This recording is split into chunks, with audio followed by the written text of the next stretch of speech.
ए तथा बी दोनों, ठीक है। देखिए ए तथा बी दोनों कैसे हो जाएंगे, देखिए जो यहां पर बात हो रही है आपकी किशोरावस्था की बात हो रही है, जिसके अंदर बच्चा, जो बच्चा मत कहिए, इसको आप लोग किशोर कह रही है, जो आपके लगभग 12 साल से लेकर 18 साल तक का टाइम पीरियड होता है। तो यहां पर आपको देखा होगा पबर्टी एज शुरू हो जाती है, यौना अवस्था आपके सामने यहां पर स्टार्ट हो जाती है। जैसे लड़कियों के अंदर आपकी मेंस्ट्रुएशन साइकिल शुरू हो जाती है, लड़कों के अंदर जो उनकी आवाज होती है भारी हो जाती है, बाल आने शुरू हो जाते हैं। तो यहां पर जो बच्चों की जो ग्रोथ होती है, यहां पर बच्चों की ग्रोथ एकदम से बढ़ना शुरू होती है।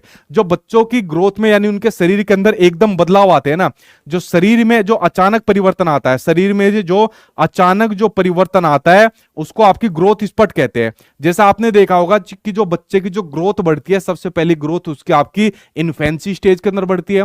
उसके बाद जब बच्चा आपका अर्ली चाइल्डहुड के अंदर जाता है तो बढ़ने की स्पीड थोड़ी कम हो जाती है, मिडिल के अंदर थोड़ी और कम हो जाती है, और लेटर चाइल्डहुड के अंदर सबसे ज्यादा कम होती है, जिसे आपकी ग्रोथ की पठारी अवस्था के नाम से यानी प्लेटू स्टेज भी कहा जाता है। लेकिन जैसे आपकी ये यौनावस्था शुरू हो जाती है, पुबर्टी शुरू हो जाती है, वहां पर बच्चों की जो ग्रोथ होती है एकदम फिर बढ़ना शुरू होती है। तो यहां पर बिल्कुल ही आपका ठीक दिया हुआ है कि इसके दौरान जो दोनों है लड़के लड़कियां होने वाले शारीरिक परिवर्तनों में ग्रोथ स्पट आपको देखने को मिलती है। और इस प्रक्रिया में दोनों लिंगों के लिए लगभग 4 साल भी आपके लग जाते हैं, जो आपकी जैसे इसका अलग अलग टाइम दिया रहता है। मतलब एग्जैक्ट अगर मैं आपको बताऊं, जैसे 11 से लेकर 13 साल तक लड़कियों के अंदर पुबर्टी शुरू हो जाती है, लड़कों में 10 से 12 होती है। अलग अलग किताबों में अलग अलग इसकी प्रकार की व्याख्या की हुई है, ठीक है।